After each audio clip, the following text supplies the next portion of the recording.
Welcome back to another Tuesday Night Live. We are joined today by Lino Jubilado, which I'm really excited to break down his career in fishing and talk about what's new, what's to come, and just the excitement and the stoke that you, Lino, bring to the sport, which is really exciting.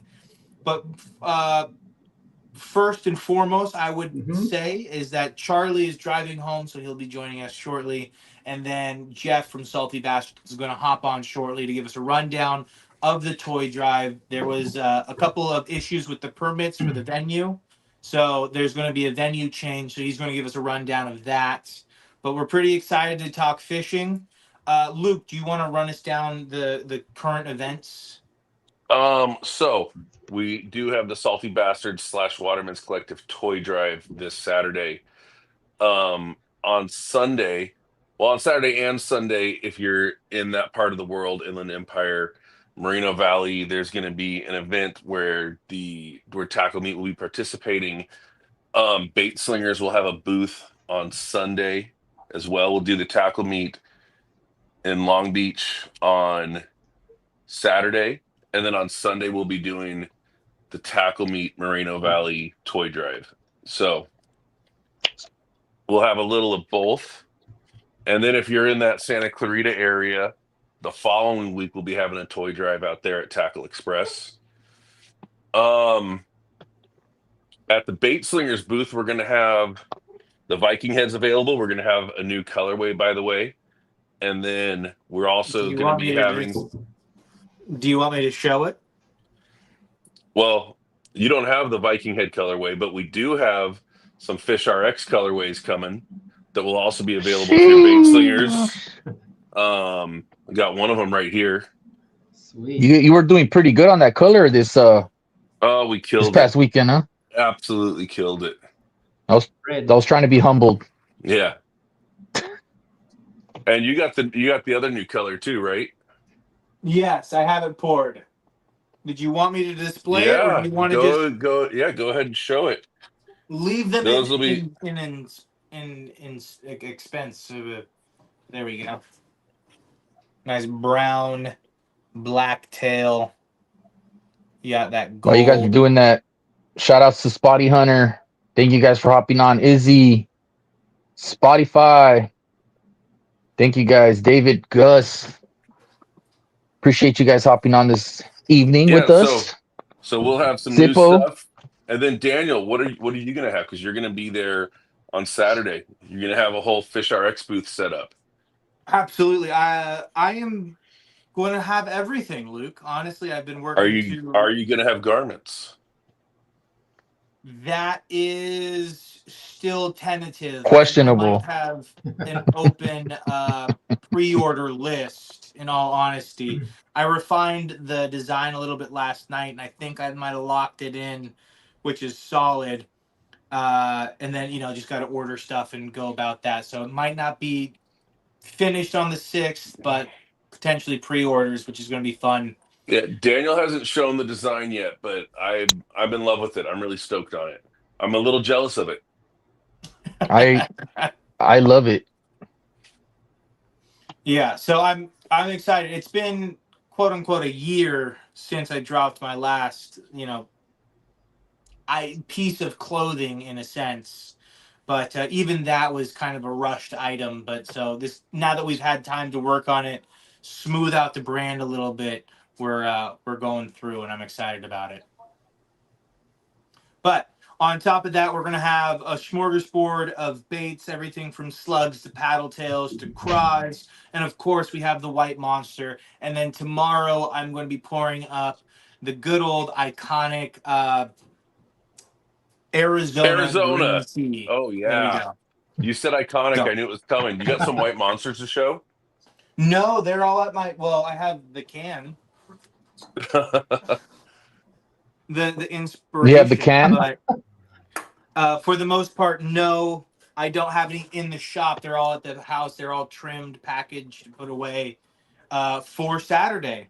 And then I still have to make a couple of 3.5-inch paddle tails. That's my last set of pours for that. And then it goes straight into the Arizona. everything that's not already sold at at the Toy Drive will be on the website. So if you guys need anything, you guys can hit me up and then go on the website as well. But Nice. is there anything else, or do we want to jump into episode 110? I feel like the second we jump onto it, Jeff's Crazy. gonna log on. Can't believe it.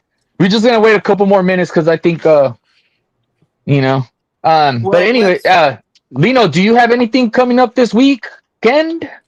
You know what? I want to fish. The king tides are here. So Nice, yes. Man, I got to hit I'm even thinking of tubing a bay. You know, the water movement should be awesome, and hopefully things will be stirred up. And There's so been a lot of big tides recently. We've been leaving the dock, and the pylons are like at head level, and when we get back, you can't reach up and touch the top of them. No, that's crazy. It's so crazy. That's crazy. How's the current been though inside the harbors and stuff? Been pretty. I fish outside the harbors, but you're on the outside. It's been jamming. Yeah, there hasn't been a lot of slack. I swear the other night the current was so weird. It was like changing back and forth, like the boat, because I had the boat on spot lock. Yeah. And so we'd be facing one way, and then it would shift us back, and then shift back again. I think it shifted us back like back and forth 4 times within an hour before it leveled out. Yeah, I just want to get out. I'm embarrassed to say, but I own Florentino's old boat. I've had that thing in my driveway for what 5-6 years now. Oh, really? Nice. I've gone to the island. I've tried. I've gotten tuna and dorado, which is the reason why I got it in the first place. Yellowtail, plenty of yellowtail on it, all on the fly. On the fly, or just all on the fly? I don't even think I've ever casted a conventional anything on that boat since I've owned it. Nice. So Matt Florentino reached out and commented on the story that I posted and said Lino's a good guy. Yeah, those guys are great guys, and then so I got his waypoints all over. So why are you talking about float tubing when you got a Ranger in the driveway? It's a production where I relocated, and just to get that damn thing out of my driveway, which is where I keep it, I have to park my car a certain way and my wife's car and make sure she doesn't move. Otherwise, I can't even. My street is so narrow. It's a production to get that thing in and out. But not only that, my daughter's volleyball is just consuming me. So time is just not on my side. So I usually run charters Friday and Saturday nights, and this last year I had to be like, hey, football season, there's no longer Friday night charters. Yeah, see, that is true. We gotta get our priorities straight. But I've had that boat, and I shouldn't. I pulled the trigger. It was great for the first few years, going to Catalina, chasing the Dorado locally, fishing all the bays and harbors, fishing the wall. But man, once my daughter started getting involved in gymnastics and equestrian and volleyball and piano, it was a wrap for the boat. Uber driver. That's what I became. Well, one of the tricks, and I tell people this, and I can't stress it enough: if you can't make your boat easy, you're not going to use it. No, that's like I got a buddy where it's such a production to launch his boat. We got to take stuff on because of where he has it stored. You can't just leave it set up. Exactly. Are you talking about me, Luke? No, I'm talking about another buddy of mine. But we got to take cushions on and off the boat, take both fish finders on and off the boat, and nothing lives on it because of where it's stored. So we're like, my boat, we pull up, hitch up, drive away. Yeah. And when you're able, well, let's put it this way. I used to have a kayak. I stopped fishing the kayak because it was easier to launch the boat than the kayak. So that's the goal, is to like get the boat easier to launch than the kayak. Yeah. I feel your pain. Charlie, are you okay? Did you just have? I feel your pain. It's such a hassle, man. To launch the kayak? Charlie can't even. Yeah. I got to strap it on the car. I mean, if I had a truck, it would be different, right? But see, like that's a good example, right? Like Jeff from Salty Bastards. He's got a trailer. His kayak's already set up on the trailer. He What's up, backs it Tom? hitches it up, drives away. Yeah. There's some people that have the kayak that just lives on the roof. It's locked down and everything. Do you kayak, Lino? Do you kayak? No, I've got one. My brother. Yeah, but that's the last thing I want to do, you know. And it's just even cleaning the whole process of getting that boat out into the saltwater is like it's overwhelming when I've got little time. But would you get rid of it? Is the question. Yeah, no. And I keep saying this every year. You know what I want to go back to, and I'll be honest. Like before I had this boat, I had a 521 Ranger because I used to do bass tournaments all the time until my wife told me to stop. But prior to that, I had a 17-foot boat, Starcraft, where I had to pull the tank out, put gas, put it back in, and it was such a simple boat. Didn't have all these electronics, didn't have all of this and that. I want to go back to that because I find myself always getting onto the freshwater that I do more salt. But I also want to be able to stay in the harbors, hit the bays. So I'm going to downsize, man. I want to go to like a 16-foot with a spot. As long as I have spot lock, I'm a happy man. Spot lock is such a game changer. It's a game changer, especially for a flying. That's one of the things that I'll talk about it because I want to go bigger, but it's like you got to find the right size where how big can I go and still keep it simple. Let's trade. How long is your boat? 18. See, that's perfect. Mine's I'll trade you tomorrow. I'll trade you tomorrow. It's a. He said, "I'll trade you in a heartbeat." Yeah, bring it over tonight. Bring it over after the episode. I got to figure out how to get it out of my driveway first. Well, I think what a lot of new anglers jump into is they have that fascination of the kayak because there is a lot of people who glamorize the kayak, which it is something to be glamorized. Hey, they make it look easy.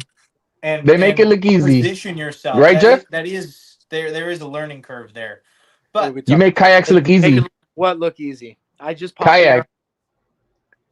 So. Kayaking, you make it look easy. I mean, it's pretty straightforward, you know. Well, you've got a trailer, so it's easier. But that sucker is still really heavy, though. This thing right here. Jeff stands up in kayaks. No, but what I mean is there's a difference between pulling up your car, driving away in the trailer, than loading that thing on your roof. Oh yeah, hands down. I mean, I remember when I had my paddle kayak, trying to throw that up on top of the roof was ridiculous. Especially when you paddled all day long. And I was just gonna say that. You're like, I never had that issue. Well, I know my wife isn't watching this right now. I know she's inside with the kids. So I will say, like, I know I've put some scratches and dents in her car unwillingly. Unwillingly. But, you know, trying to lift that sucker up when your arms are shot. Yeah, that's definitely hard. But yeah, the trailer, especially with this heavy thing, this thing weighs 140 pounds bare hull. Mm-hmm. You know, and then fully packed out, it's probably maybe about like 175. You know, hey man, let's hop into this. You got a LBPD? Did you dirty? Yeah. I mean, we'll go into that. Let's talk about the positive. Let's talk about the positive. You know, so I mean, we basically we received our paperwork not on time from them. You know, we submitted it with promises that it would get expedited, and we got shafted. Not a big deal. It is what it is. I was freaking out yesterday. I'm not going to lie. The last thing I wanted to do was cancel this event. We're right there at the finish line. Like, we were right there, and that happened, you know? But Grant, you know, was able to pull an audible for us at the Marina Shipyard. So we're going to be moving the event over to the Marina Shipyard. What is it? 3400 East Marina Drive, which is a cool spot in Long Beach. We're going to be moving the event up 2 hours too. So you'll be able to get there as early as 8 a.m. We're going to be shutting down earlier than 6 p.m. We'll be shutting down at 4:30, the latest. But we'll be there this Saturday, December 6th, 8 a.m. You'll see vendors like bait slingers there with some, sick ass clothing. You'll see Mr. Fish RX, Dolan. You'll see Manifest, Boston Anglers, Big Bass Dreams, Caesar of Toxic Baits is going to be there as well. I mean, the list goes on. Reaper. Bite Time there. Bite Time's got some like brand new full resin blanks now. He's finally pouring his own. That's stuff. the Bite Time, isn't it? What's up? That's Bite Time, isn't it? Yep, that's Bite Time. Oh, Those are the rats for the All Rats Will Die collab that we did. So, but yeah, this Saturday. Are you still going to be performance? Are you still going to perform? Yep, we still have two live performances. One by Lake Dub and the other by Cali Product. So we are still having all our performances. We mapped out the whole parking lot, where we're going to do it, how we're going to do it, the whole shindig and the rundown. Like everybody, including Bastards, including members of the collective, Lake Dub, everybody jumped on board in trying to make this work, with the least resistance, as possible. Least path of resistance as possible. But I was freaking out, yesterday. But we were able to pull this off, get the whole move. Everybody seems it's not an issue. Miller's, I literally got off the phone with them yesterday, and Miller's is stoked, for us to be dropping off some toys. So if you guys know about Miller's, can you go a little bit into like what Miller's is? Miller's is a children's hospital over in Long Beach. I mean, they treat various patients, from like children, adolescents who've suffered car accidents, who have suffered from injuries, to cancer care, and so on and so forth. The reason why we chose Miller's, for one, is you guys know Joel Salloway in the community, Heavy J 310. He's got that cute little boy Remy, and Remy has been battling I believe it's stage 4 neuroblastoma, and dude, he's a little dude, but he's a strong little fighter, man. And I walked up to Brittany, Joel's wife, at Tackle Meet and told her what our plans were, and I said, I would like you to pick who the beneficiary should be. And right away she chose Miller's, because that's who treats their son. So Miller's will be our main beneficiary for all the toys. If you come to the Salty Bastards Waterman's booth, we'll be in the big white tent. That's where we're going to have the raffles from all of our various vendors. You'll see raffle items of Salty Bastards clothing. A lot of the new blue collar collection is also going to be in there. For raffles, not for sale. And then Waterman's rods. Waterman's is also wrapping several rods just for this event. We have rods being donated from fishing syndicates. We have rods being donated from Seeker. I mean, you name it. Like, we have everybody coming together. We have baits painted by Peak Baits out on the East Coast coming in. We have baits by Boston Anglers that are getting thrown in there. We have baits by Manifest that's going in there. We have baits by I believe it's Hot Plastics Mike. He's throwing a big bundle in there as well. So we have all these people that are giving to this raffle. Okay, and so the raffle, we're selling each ticket 1 for 10. Okay, 3 for 20. 1 for 10, 3 for 20. Okay, and we will raffle off each prize. So now. Oh, Uh-oh. did we lose him? Looks like we might have lost him. We lost him, Yes. but one of the things that wasn't, we're gonna, I think, kind of move forward with the episode. But one of the things that wasn't mentioned, just to kind of wrap it up, is I think the entry fee is an unwrapped $20 toy. Yes. So the entry fee will still be the same. It's just the location and the times that are really changing. It's still a $20 unwrapped present per adult. Children ride for free. So, Yep. Jumping back into the conversation, Lino. Thank you, Jeff, for hopping on. Appreciate you. Yep. Yeah, one of the things that I heard you talk about previously was your tournament fishing in general. Mm-hmm. you brought fly fishing gear with you and your normal conventional and spinning Yes. reel stuff, which I don't see a lot of the tournament people doing. And it actually didn't even hit me until now. I went, oh yeah, why couldn't you bring a spinning reel, or not a spinning reel, but a fly rod to change up the presentation when needed? Oh yeah, So and I wanted to kind of talk about your experience on that and how that might have helped and stuff. oh yeah, there were a lot of tournaments where my strategy was always to get the first 5 bass, and big bass also like little tiny fry, So Elephants eat peanuts. that's exactly right. You can't get it out there even with an ultralight rod. So the only snap there was your rod had to be less than 9 feet. Most of my fly rods were at 9 feet, but I had a killer 7.5 foot that I would use during tournaments, 7.5, and also an 8 foot fly rod that I would use during tournaments. And yeah, I'd get quick limits with little flies, but I've also caught my anchor fish with those little flies as well in many of those tournaments.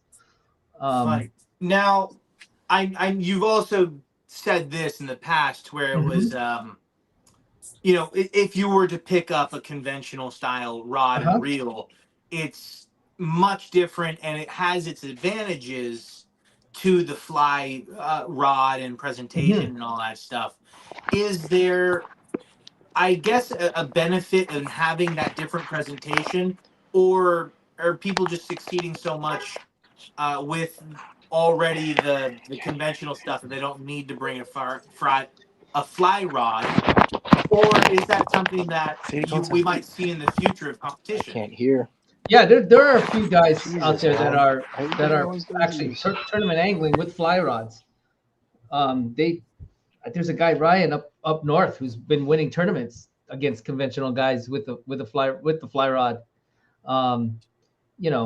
Like you were saying, like sometimes the bass want small presentations, and it's different when you see big clunky baits getting thrown at you, then you see an easy meal falling in your face. You'll swallow it right off. And also just so they remember sometimes when they've seen stuff before. Oh yeah, you see a new thing all of a sudden. Yep, and then especially with pre-fishing too. These bass can be hammered before the actual tournament even begins. That's right. That's right. And but I tell you what though, I learned. I definitely add the success of catching fish on the fly, because I'm exclusively fly fishing now. I've been since I gave up tournament fishing, and I'm not even kidding. I gave up tournament fishing because my wife gave me an ultimatum. I was that obsessed with tournament fishing. I was on the water every weekend doing a bass tournament or traveling. When we were dating, she was all for it. Was like, get the state-of-the-art bass boat, which I did. I had my sponsors. Dude, look, he's just calling her out. He's like, I'm telling you. Well, been 27 years now, so she doesn't care. He's like, I could do that now. I could do it now. Yeah, and I know I can. He's like, I got all the brownie points I needed. By the way. Yeah, but she's just definitely said, you know what, it's getting out of hand, and I'm like, you know what, you're right. It didn't matter if I brought home the trophy or a wad of cash. She didn't care. She was over it. Like, that's enough. Yeah, she wanted you around. Yeah, and I was like, you know what, you're right, because I had already been in there like 10 years strong doing tournaments. So I was like, you know what, I'm just gonna go exclusively fly fishing. So I gave away all of my gear, and that's all I've been doing, and that's been a good 15-20 years now, something like that I haven't done any convention. I do every now and then. I'll pick up the ultralight and go catch trout at Santa Ana River Lakes or something like that. But other than that, it's been a goal of mine to just catch every species with a fly rod. And I find that now that I'm doing just fly fishing, I have a lot of success locally, especially a lot of our lakes, carp, bass, catfish, bluegill, crappie. I can catch them all with just the fly rod. Sometimes I just feel more confident in the fly fishing than I would with conventional gear, unless I'm throwing bait or something like that. But what's up, Adam? Fish behavior and techniques, just to understand how to trigger a bass to bite. it totally translates over to fly fishing. I mean, that's been my success. It's just from what I learned from conventional fishing, you know. So it goes hand in hand. But I do miss the competition, and I still compete. I still do. So for anybody listening or not listening right now, but listens later, talk about tournament fishing. What you said anchor fish in the beginning. Can you explain like what an anchor fish? Yeah, you know, like most guys will go out, try to put 5 bass together first, you know, just get 5 in the well, get a limit, and then you work toward that anchor fish, a big fish, just to kind of anchor that weight, you know, and you know, when I would get out there with my fly rod and I'm trying to catch the 5, sometimes I'll stick a 7-8 pound fish on there's my anchor fish. I got it on the anchor rod. fish. Yeah, and I've actually won tournaments because of the fly rod. And this is back, God, early 2000s. That's when I used to be really hardcore into it. I wonder why you don't see that more in practice.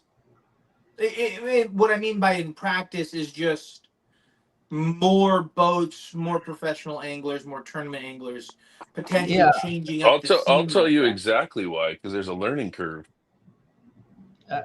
There is, and there are. There's a steep learning curve. Very steep, and like tournament fishing. No, for fly fishing. Fly fishing. Yes, I tried it once and I gave up. All right, so before we move on, Jeff, can we have you finish up and then we'll let you go have dinner with your family? Hold up, Jeff. Before you start, we had a question. Everybody and their mama is trying to call me. We had a question if people need to be there in person to participate in the raffle. No. So to participate in the raffle, we will have you write down your phone number on the raffle tickets that you submit.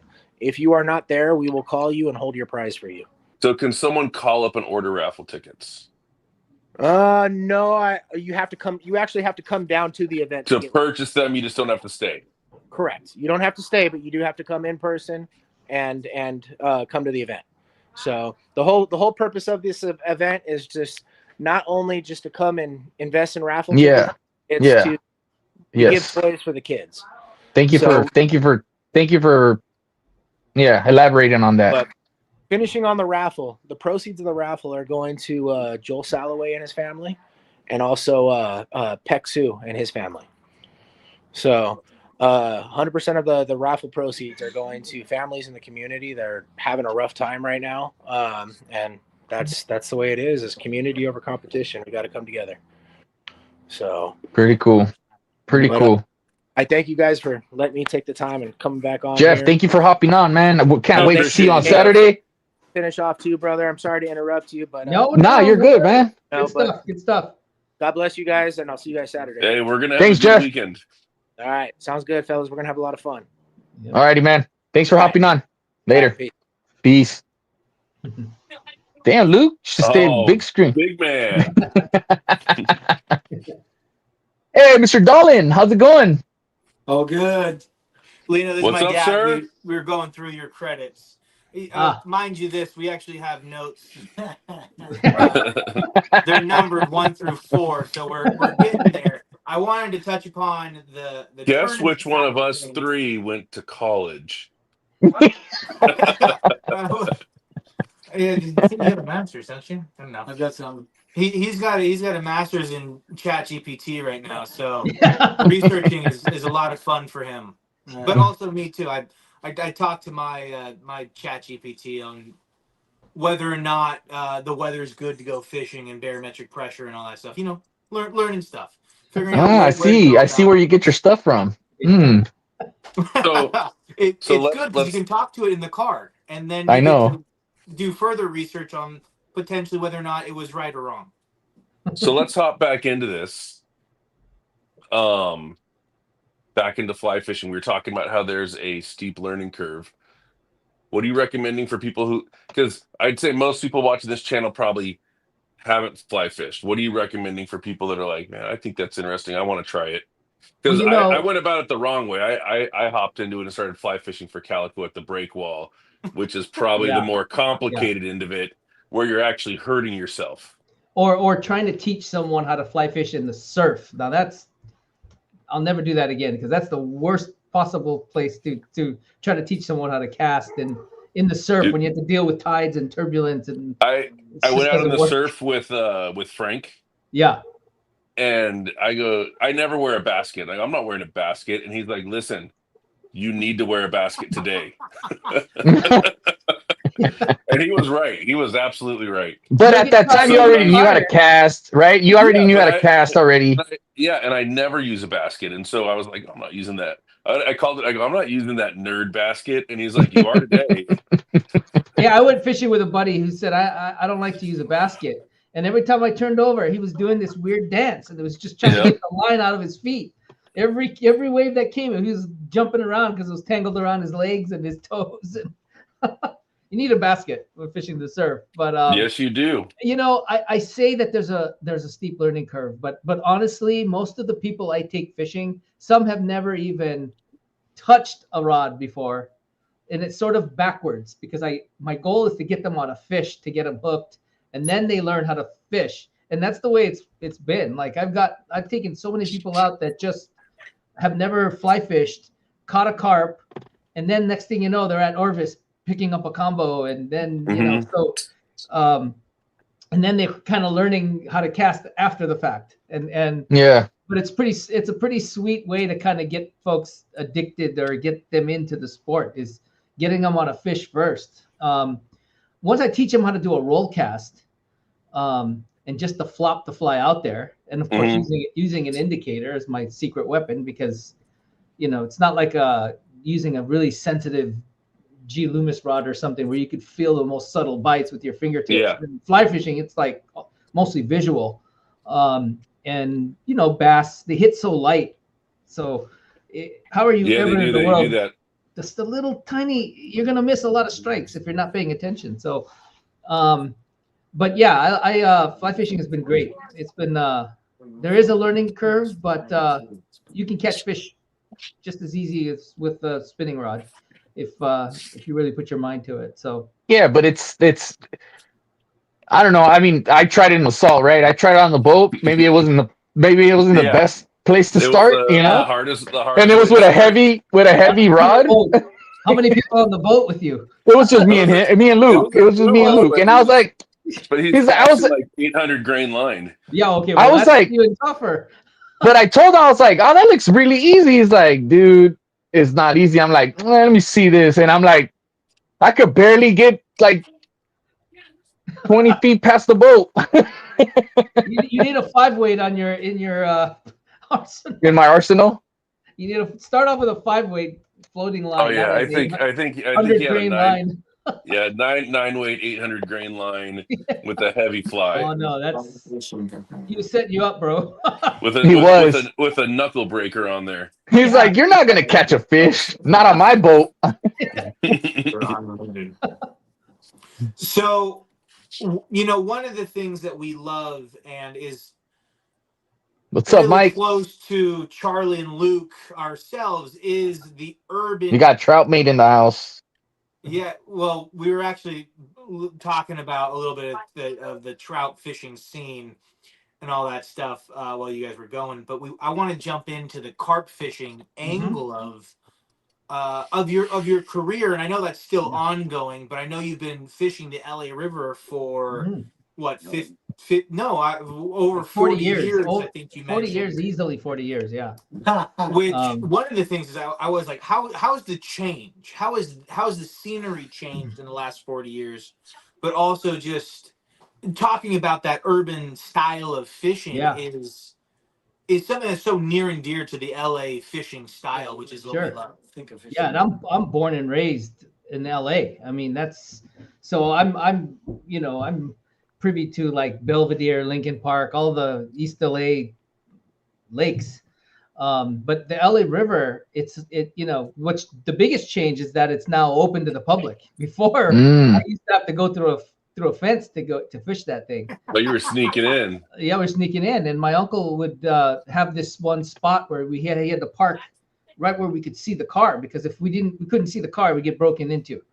So we had to literally fish right by the car in the river. And you know, the funny thing is we used to use like night crawlers and stuff, and I would catch bass and catfish, bluegill. I don't remember carp. I caught my first carp in around 87, 88 when I was with my buddies. I was driving for the first time. I went down to the river with them to catch bluegill and bass on a little fly that I tied, and then catching my first carp. And that's I've been hooked ever since. And then it was open. Do you think that's because carp moved in, or do you feel like it's because you weren't fishing in a way that carp would have ate it? No, I wasn't targeting carp. Back in the day, it seemed like catfish, bass, bluegill were the things that were there. That's what. So you think carp could have been there at that time? Oh no, they were absolutely there. I know they were, just because of the history of how the immigrants brought them in and harvested. Raised them in the river too. So, and they're so invasive. Now, there's carp all over that river system. When did the immigrants bring them in, and which immigrants? Chinese immigrants working on the railway, on the railroads brought them in. Whatever year that was. That was way back. 18 something. Yeah, like way back. Even before the engineers came in and made it an actual flood control zone well before that, because that used to be just a waterway where the floods would just take over. Yeah. So Lino, can you touch on that? I'm pretty sure people hear LA River and they think like poop water, and it is. Okay, hold on. But where are your waiters? Where are your waiters? But is it? But we have plants that filter water, right? Yeah, correct. Yes. That comes from our toilets. That's not the water that's in the LA River. No, this is wash water from the rain. Yeah, yes. And where do you think homeless people go to the bathroom? Yeah. Come on, fool. No. Well, no. You know what? I've seen I'd rather eat. I'd rather. I'm trying to be positive here. Yeah, well, I'd rather drink water from the LA River than MacArthur Park. Let's just say that. Yeah, but it's like I'd rather drink water from the LA River than the toilet. Yeah. Well, What are we doing here? MacArthur Park. It's like So that place is good. No one has been suggesting to move the conversation from drinking toilet water. Yeah, moving the conversation along. No, but I wanted to bring that up because it's true. Level? MacArthur Park, toilet, LA River. No, the reason why I wanted to bring that up is because it's not like that, right? A lot of people say LA River is like, it's just washed water, right? No, it's not. That's why we poke fun and call them sewer salmon, because the carp, we call them sewer salmon but it's really not that bad. It is high bacteria levels, more than probably most places, especially after a rain event, because it's coming off the streets, coming off everywhere. Yeah, but that's what I mean. Like literally, you want to have your waders on. You don't want that on your skin. Yeah, no. I used to wet wade that. I used to wet wade the LA River for decades before my friend fell and cut his knee, and then 3 days later he showed me a picture of the most horrific infection I've ever seen. Ever since then, I was like, okay, I'll never wet wade again. So I wade her up every time. But yeah, that water can get nasty, and especially after a rain event, you can't. But remember, there's some treatment plants, so the water is getting treated and then put back in. So there are certain sections where it smells like chlorine because the water is like chlorinated or whatever they do to it, and it's crystal clear water. So there are sections that are like that. The further south you go, the more trash build up, and then it gets pretty nasty. And you're walking in sludge, but there's the insects are thriving, fish are thriving, so it's a great river system. And you got the hatch going on. Oh yeah, and there's some parts there that you forget that you're in a LA River because it's gorgeous. Do you ever get trout in there? Trout? No. Yeah. No, I know they could probably stock them. They could probably stock them. I had a buddy who would fish different portions of the LA River, but he would get little trout. Huh. Yeah. He used to have an Instagram called like casting at shopping carts or something like that. Yeah. Oh, possibly. Casting at shopping carts? See, why not? He would That's fish pretty cool. More, it was a different section than you do. It was more industrial and cemented in. Yeah. But he would find like little native trout. Wow. Well, there's a part, what the part of the LA River up in like by Griffith Park, probably all. No, Yeah. that's what I'm talking about. It wasn't that part. No, I know, It but goes that's even higher, like Balboa. it goes like, higher than that. Yeah, oh yeah, it goes way up there. Quick question: do we know the headwaters of the LA River? It's up there. It's up like Canoga Park area. I know that Okay. there's a big reservoir over there where they contain a lot of it. Then they treat it. Then they put it back in. Yeah, because I was just thinking about that. I was like, what is it? Is it San Gabriel? Is it, you know, is it this? It's kind Is of it like that? a convergence of a lot of things, but Yeah. it's I you know, I don't remember. I spent one day tracking it, and it's coming from quite a few sources, yeah. But which yeah, is why there's- it can get so big. the We major Daniel, where's your source of water computer? is from- 95. It's from treated water. Most of the water that's going through there is from treated plants. So that's why it's cleaner. MacArthur Park is just a stagnant Let's- body of water. That's why I'm like, oh, Yeah. Let's move off the carp a little bit and talk Yeah. about your escapades with the saltwater striper. That's been pretty fun to watch. yeah, I love fly fishing the surf, man, especially on the fly. It's super challenging, but there are many times when you see the conventional guys out there throwing sand crabs, but the fly anglers are just kicking their butts. I mean, it's a different presentation, and there's some benefits to fly fishing over conventional, all over the conventional stuff, especially So with these what are you sink lines. specifically throwing in the surf? I have a fly that I tie that I use pretty much exclusively that I call the Beach Buster. It's a heavy resin I love that body. name. Yeah, it rides the hook up. It's on a 60-degree angle hook, and it's a heavy resin body because you're stripping in sand. So it's like, you don't want your fly to fall apart. And this thing is Is that the one you were indestructible. tying at the double haul ball? Yes, the red skunk buster. Or, Oh, you were there? You were there? the double hull? Yeah, Yeah, is that the one that I I was went to, fine. Luke? Yeah. Yeah, I was tying. Oh, nice. I was tying there. Yeah, in fact, I've tied it to all of them. Thanks for telling me that he was tying flies. Could have gone seen. Yeah, there was a whole panel of us there. And Now, then, do you sell your flies at all, or do we I just do. have to kind of know a guy who knows you to get your flies? Before you answer that, I just got to say You this, have one. Charlie, no. I pointed him out to you, and I said, "Watch out, that dude eats carp." And Dude, and now you remember it.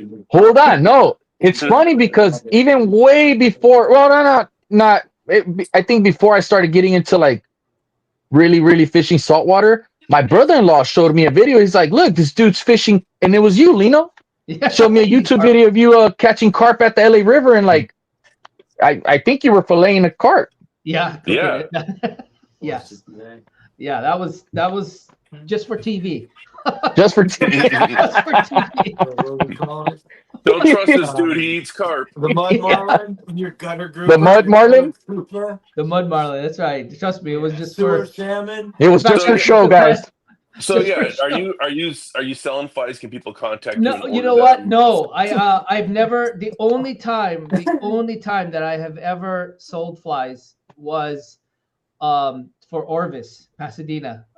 When I was doing seminars, carp seminars. So they wanted to stock their bins with some of my carp flies, my eggs and ham fly, I call them. And those are like 30-second ties. I mean, I could crank those out so fast. So I'm like, okay. So I made like 6 dozen a few times for them, and by the time the presentation was over, they were already off the shelf. So, but commercially, I never do. So if I fish with you, I just give them to you. I don't charge anyone for anything. I take so many people from all over the world out fishing, and I never charge a dime. I get so stoked just watching. That's so cool, man. Someone catch something, and I Lino's, time all my flies. So Lino's not selling flies. If you need some flies, call me up. but I do my host best. a I'll lot do of my fly best. tying seminars, so you can actually learn how to do it. That was the Yeah. whole purpose. Yeah. So I do a lot of those where Now- Kind of one of those things, right? You could give a man a fish, but if you teach him how to fish or tie a fly, in this case, that's right. he can catch all the fly fish Exactly. he want. That's right. Exactly. Now you mentioned that you've taken, you've fished with people all around the world. Mhm. I know the European scene is a little bit more, I want to say, inclusive to carp. I feel like they have a better culture. It's just all they We have. don't discriminate and just carp. viewpoint of carp in general. Have you seen that transition into the States, or is it just like a subculture within an already subculture? Are you talking about like the Euro carpers? Like the Yeah. big time Euro carpers? Yeah, no, that I run it, I see them all the time. I mean, I'm friends with quite a few of them. And in fact, I want to actually learn that. It seems like a lot of fun, and I don't want to, I just want to sit back and relax, and they catch them. They catch them really good, and they get a lot of the big ones too.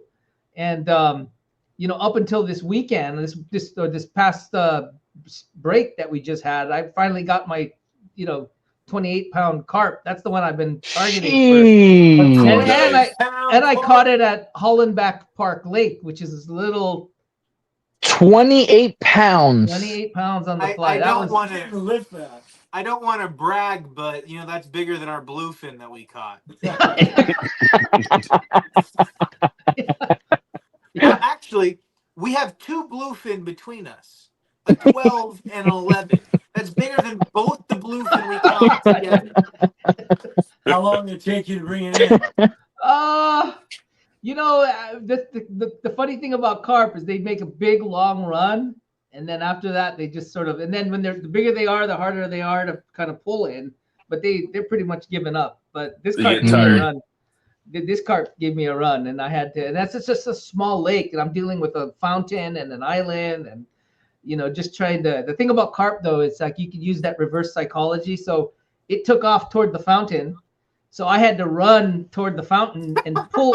What you do is you pull them toward the area you don't want them to go, and they'll go the opposite. So I was pulling them toward the fountain, and then he went for the island. So I had to run to the island, pull him toward the island, and then it was that sort of that song, that little dance back and forth. So now, I'm curious. I'm curious because every carp, like fisherman I know, it's all like bait and weight, right? Like they got these. Yeah. I know. Yeah.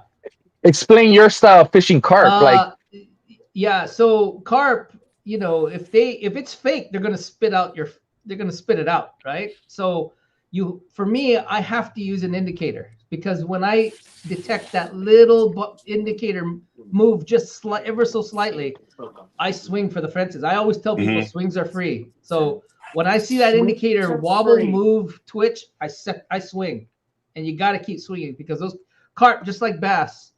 Well, I'm gonna have to use that one, by the way. Swings are free. They are free. So you got nothing to lose. So as soon as they take that fly in, man, I swing, because they'll spit it out just as fast as they take it in. Yeah. So you have to swing you gotta set that hook. And I think that's the reason why I'm successful, because you may have thought you saw your indicator move. Well, you should have swung. If you thought you saw it move, if you thought you saw it, you're too late. You're too late already. So you gotta swing. Mm-hmm. Free. So that's I let the fly drop. I let it sit for a few seconds, and then I relocate it. Most of the fish are gonna hit on the fall. They'll see the fly falling. Remember, there's no scent or anything on it, so it's a visual thing for them. They see it hit the bottom, then they go over, and then they'll take it in like corn juice. That's cheating. But no. Hey, no juice here. Hold on. Not for conventional fishing. It's not cheating. No, I was for fly fishing. No. I've had this conversation before. It's cheating. Have you ever been out on a boat where you're fly fishing and you're chumming? Well, see, chumming is legal in the ocean. And then when you feed, we don't use scent, but we're gonna get a whole tank of fish. Oh man, don't even throw them out the back. You want to put a fly in the middle of that? I am not the purist at all, and as much as I try, you try, but chumming is the easiest way to catch a fish. But the reality is, it's not legal in the freshwater, but it is in the saltwater. So I mean, I can see that, right? Like, I thought is chumming not legal if you catch the fish in that body of water? What do you mean? Like if I were to, you're allowed to fish live bait if you net the live bait in that body of water. You can fish the live bait, but you can't throw the shad. Like if you get a bunch of shad, you can't. attract the fish by throwing shad out, and then Even if you netted them in that body of water. no, it's that would be chumming. Now, at least that's my understanding. I don't know, but that's I'm gonna go on a deep dive. I'll let you guys all know. yeah, next that's week. a good one to know. Chat But knows. like, so Yeah. So we were just kind of thinking real quick. What's the I guess the state record or world record for carp? Because a 28-pound carp seems massive in my mind. it is, but it's not. I mean, I've heard of a guy who caught a 55, but these are Euro guys on bait. That got up to 55 pounds in MacArthur Park, for example. Dude. I've heard several 30s before. Up until this one, 28 and a half was my biggest. It was a mirror carp in Wyoming, but this is my biggest urban carp, like out of LA. Mhm. Prior to that, I cracked 20 pounds a couple times at MacArthur Park. Man, My biggest river carp is like 18 out of the LA River. Dude, 18 pounds is Yeah. still a big fish. that and this seems is- like a massive fish for such a small body of water. yeah, trust or me, shallow. I was shocked. I was surprised when I caught it. It's such a shallow lake, so as soon as I set the hook, it came up to the surface and showed itself, and I nearly passed out when I saw the size. You have a question. Yep. Could barely see. Are there any that's the tankarō rods for rods. carp? Yes, there Yeah. are. If you dig through my feed, I have a few videos where I've actually caught carp on tankarō rod. I have a few good ones actually. If you Are those the one look where the through that. line- What are the no reel? Is it no reel ones? just a stick, string, and the fly, and it's just That's straight tug of Daniel's war. jam. Yeah, it's fun. It's really challenging, but honestly, I got tired of breaking rods, so I just So it's like a No. blank rod? yeah, it's a telescopic. It folds to like 2 feet, Oh, okay. and then it goes out to 13, and then you just kind of chuck your fly out there, and then it's a straight tug of war. That's Especially with Now, carp. Yeah.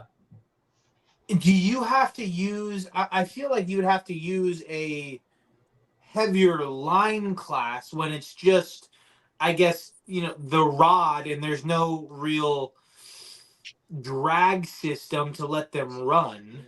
Actually, so the max I'll go, most of the time I'll use 8-pound fluorocarbon, 8 or 10. And the reason for that is, remember the flex of the tankarō is your drag. That's your drag. system. So if you go 12-pound, which I've done, the line will break the rod. I mean, if 10-pound, the line should break before it. 8-pound is perfect. 8-pound is really perfect, and it's that bend of the rod that really tires the fish. And then you got to steer it left and right. You got to steer that fish left and right, just to you don't want him to go directly Give it away. somewhere to run.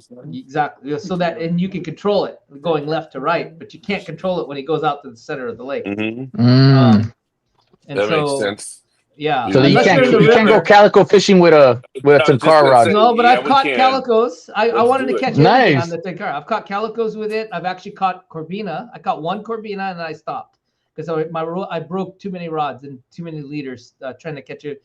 But as I caught one corbina on the tankarō, and then that was it. I stopped because it was a joke. It really was a difficult thing to get them to bite. First of all, there's some people who go years without catching a corbina, and trying to get one on a tankarō close range is not an easy thing. And I broke off multiple times before I finally landed the one I did. And there's nothing glamorous to it. I basically lifted the fish's head out of the water and ran up on the sand. So I got him in That's like it. 30 seconds. That's it. I didn't give him a chance to run. I didn't give him a chance. I didn't want to. So I brought, and then I said, okay. So are we gonna? It's looking like we're learning how to go carp fishing. So are we gonna go carp fishing or what? Do it. I Let's want- do it. Charlie, my dad's been like, "Hey, link up with Lino. Yes, let's do it, We man. want to We'll go after the show. Link up with him. We want to go. We'll go, man. We'll go to MacArthur Park. You'll love that. We would- the We whole would love urban vibe. to spend a day and just try our hand at it. We Oh, got man, long carp history in our family. There you go. Carp. Yeah, apparently we have a long carp history. Yeah. If you think about it, the carp are hard to catch. They're super elusive. They bring you into your backing. I mean, what's not to love about carp? They so fight. fun. They're so fun to They're catch. fun to catch. I mean, We can't say the P word. Hollenbeck Park. We used to fish our. I was just gonna say no, we got a ninja spot over here where we can go get some big carp. Oh, well, Yeah, there Some you big go. carp. we used to fish our local park. Yeah. pond. Yeah, well, pond. And I mean, we used to feed the ducks, Sneak in at night.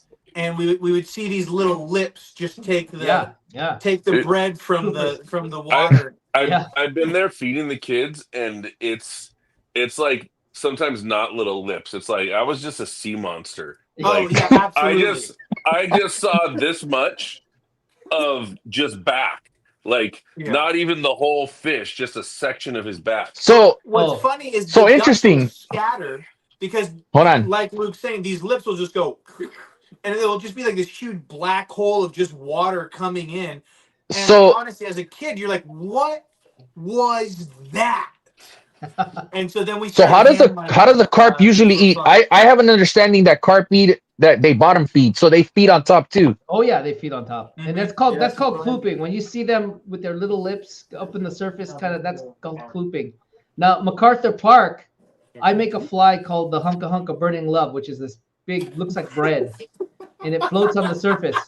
I up until this 28 pounder, You my ever catch biggest, a duck on that? oh many times, but my biggest carp was caught on a dry fly on the surface. I saw the thing come up and actually inhale it. Suck it up. Yeah, and in fact, I've got on my Instagram feed, I've got a bunch of video where you can see the carp come up and actually eat the fly.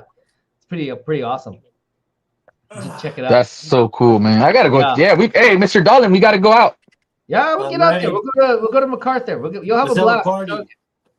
You'll have a blast down there. Now, aside from carp, We'll all do a these, catch I've got and some cook big bass episode. too. I've got some really big bass out of these I was lakes. gonna say I might just come with you guys to MacArthur Park and catch some bass. Yeah, well, bass aren't in there anymore. I don't think there's bass anymore. There was Not a big at all. die-off a couple years ago, and unfortunately, And then they also took most of the bass and put them in. I remember they put them in Echo Park, or they took them from Echo Park. I don't remember. Yeah, that was something. But yeah, there used to be some really big bass. I used to catch them on poppers and everything there. But that MacArthur's pretty much dead for that. But Echo, I've caught my Have you biggest ever bass. caught out of. any carp on poppers? I've caught catfish on poppers, but I've caught plenty on dry flies on the surface, carp. That just seems amazing to me that they would come up. Oh yeah, they do, especially in those urban lakes because they get fed bread all the time. So Yeah. always- So they're used to people throwing bread and stuff. Well, you know what? On Sundays, the churches come to feed the homeless, and they feed them these plates, and they have dinner rolls. For some reason, the homeless don't like dinner rolls, so they throw them into the lake, and it's crazy to see those carp go nuts on those dinner rolls. They go crazy. Damn. And it's funny because the seagulls, they can't eat it. So what they do is they sweep down, pick up the dinner roll, fly 100 feet in the air, and then drop it. And it goes right back into the water, and then it disintegrates. Then they come down and eat it. But then the carp So they make it easier for the carp too. Exactly. It's a full circle. full The circle. homeless don't like.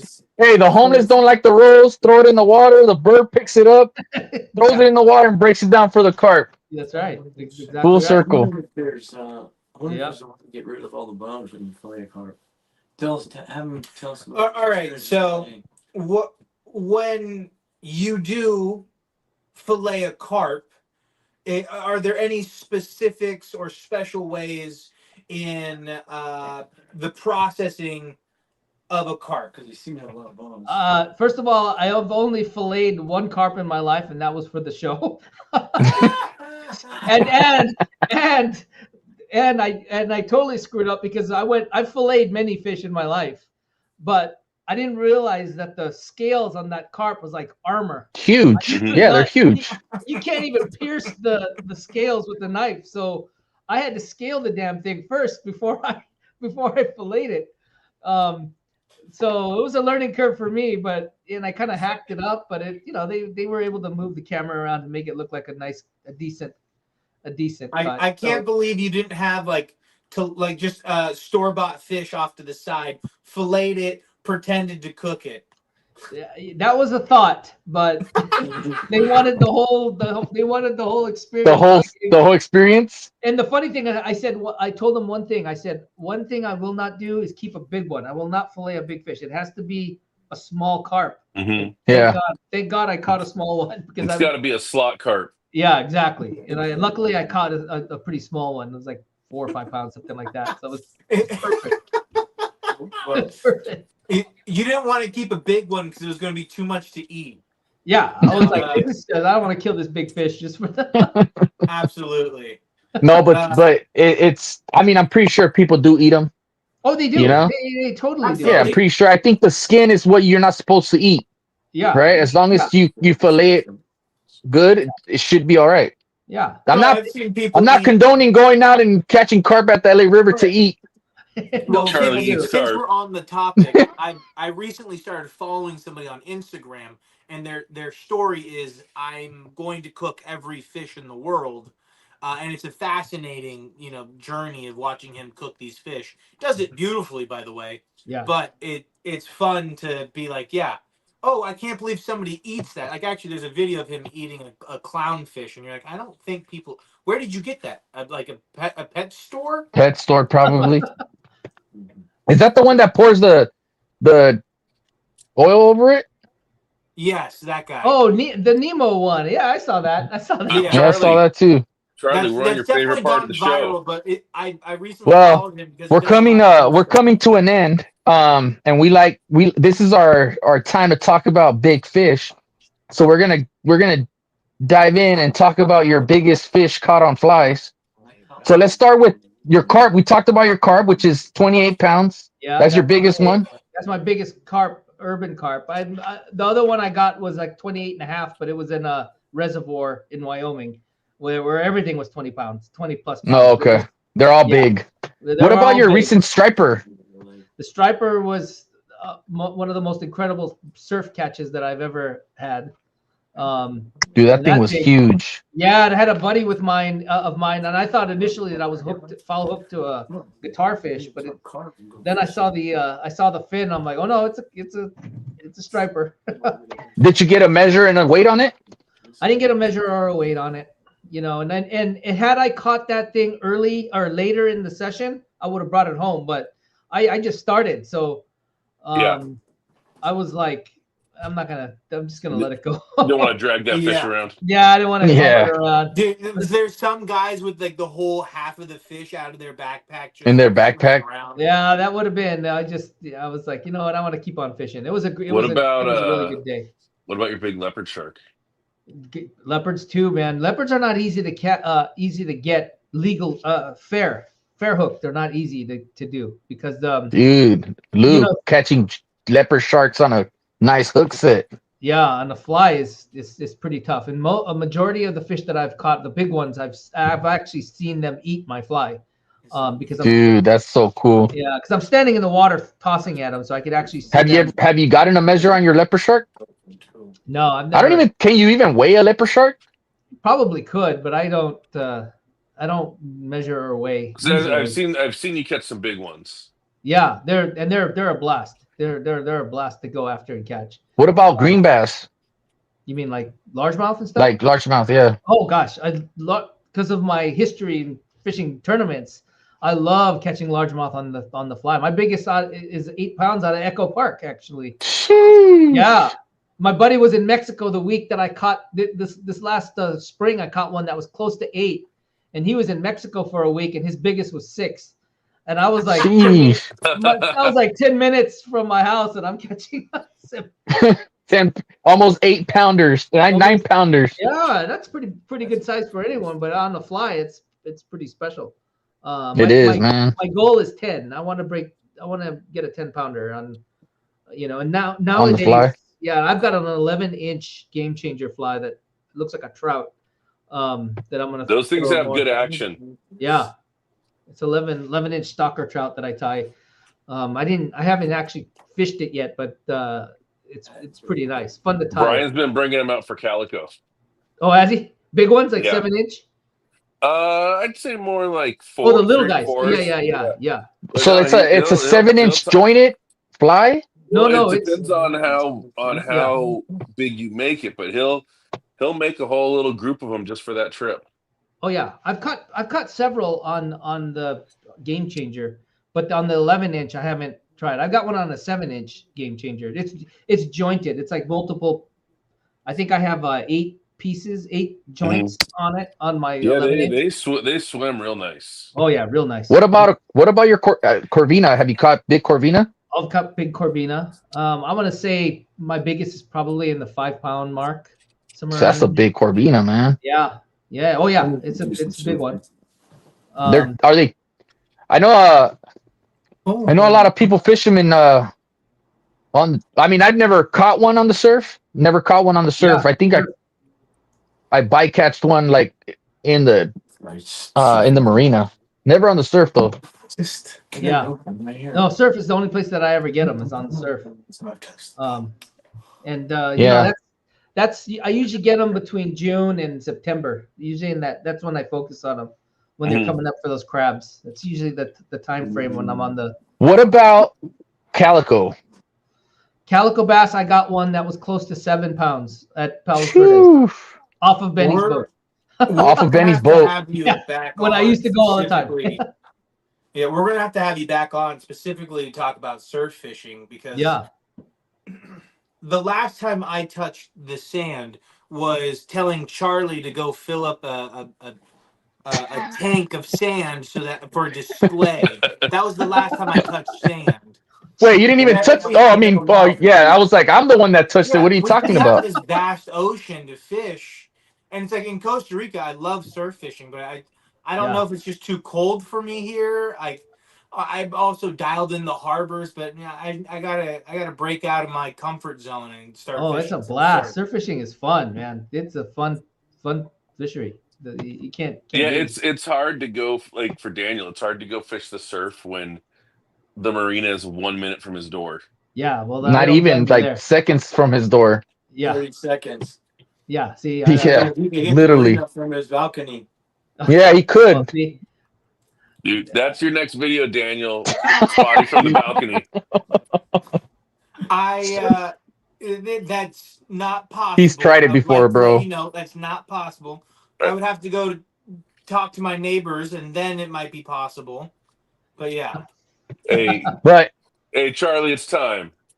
All right, guys. Thanks a lot. Love you guys hopping on. Whoever stayed on this long, appreciate you guys. Lino, thank you for hopping on, man. It was a great show. Can't wait to have you back on, and talk fishing. Talk more fly fishing. We got to go carp fishing with you, though. Absolutely. Mr. Dolan, you're down. Daniel, you're down. Luke said he's going to go watch us. Thank you, guys. And you already know what fuels it all is our love for fishing. Thanks, guys. We'll catch you guys on the next one. Peace. Thank you, guys. Yep. All right. Same place, same time.